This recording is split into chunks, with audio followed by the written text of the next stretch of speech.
Hi, my name is Judy, and I want to give glory to God. Recently, I've been going to InterVarsity, I think, for the past month. I remember I went to one of the meetings one day, and I look across the room, and I see a girl sitting in the group, and I recognize this girl. She went to high school with me. And I saw our leader, Silvano, he was speaking to her, and I could tell that he was going to start to evangelize to her. And in my head, I remember just thinking like not this one, Silvano. You don't know what you're getting yourself into. I know her. I know what she's like. I know that, she is content with her lifestyle. I know, a little bit of her background. She's okay without God. She's kind of like a lost case in a way, and I know that sounds awful, but that was kind of on my mind, you're in for a treat, this is not going to be easy, right? And I remember sitting down, and this girl, she starts sharing a lot of the ways that the church has hurt her, and I remember just soaking it all in, soaking all of the things that she was telling us, and it was heavy things. It was not easy to listen to all the awful things that Christians have done to her. And, as she was sharing all of those things, I realized, this is an entrance, or this is her being open to hear from us, to hear about what Jesus actually is, right? This is very clearly an opening to share about Jesus in her life. And I just remember, everyone kind of sat in the room, and we were just what do we say to all of that?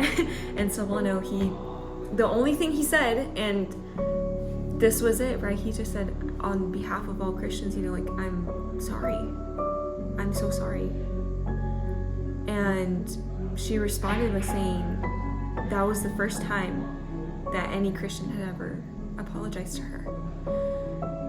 And in that moment, I realized, here I was judging her and already labeling her as this lost cause, already labeling her as she doesn't want Jesus.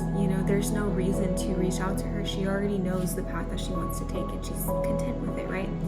I was being so judgmental, and now she was expressing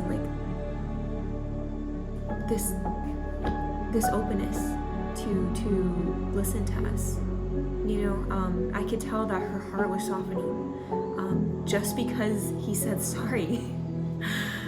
And it didn't, I remember she would often share about her previous knowledge of what being in the church was like, and she has a lot of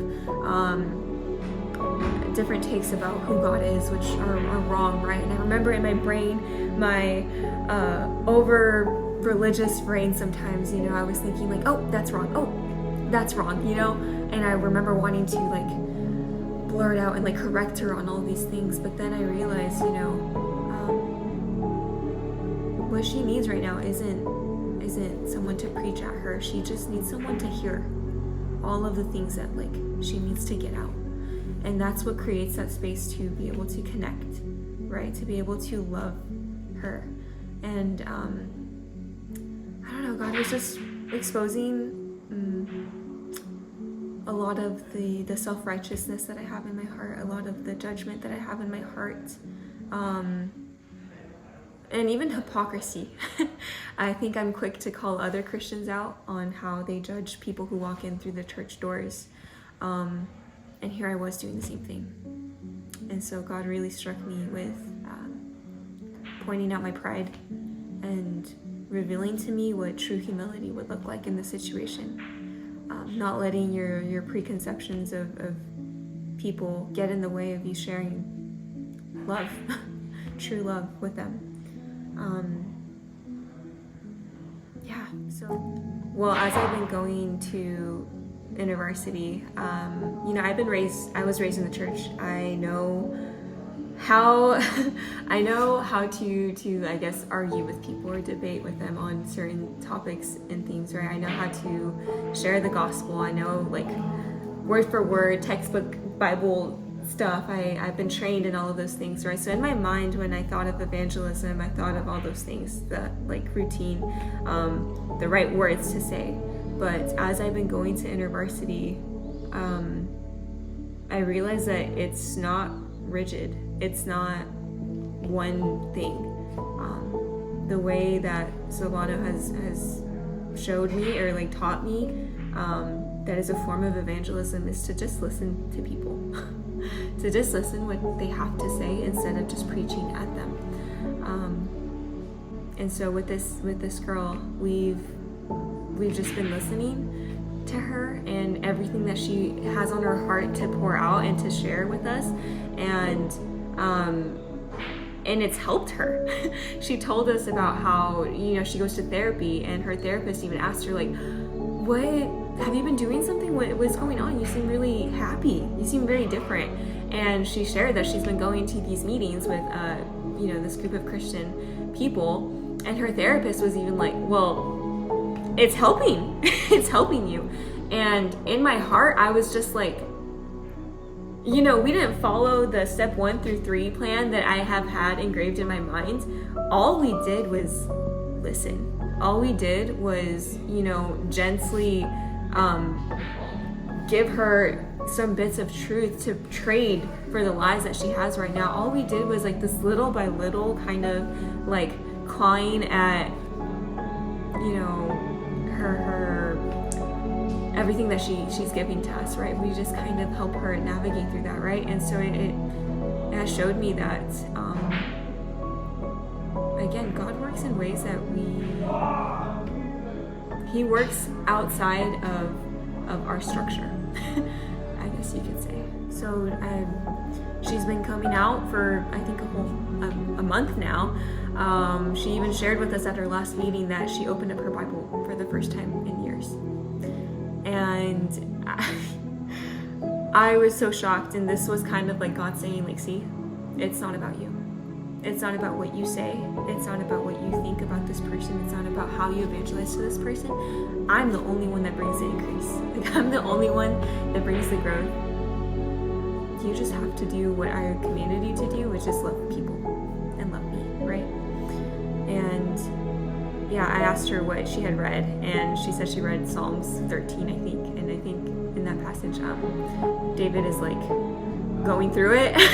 He's like crying out to God. And so in my head, I was just like, oh, I don't know if that was probably the best place for her to read. But you know what? God was showing me that He can work in ways that I will never understand. And that's the beauty of God, is that He works uniquely in each person, in each heart. And so maybe that passage would be able to strike her in a way that it can never strike me, right? And so, yeah, I've been learning about grace, how to have grace for people, how to love people, and to put that pride down.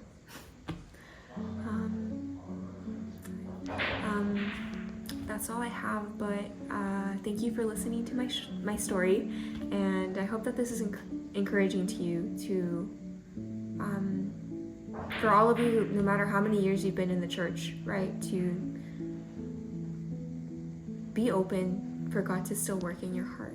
You don't know everything that there is, and there may be things that you need to relearn. And so I hope that this pushes you toward grace, to learning humility, and to have an open heart, an open and gentle heart for those who are lost, and to not view them as projects, but to view them as your neighbor, as someone on the side of the road who needs help, who needs you to be there for them. So, thank you.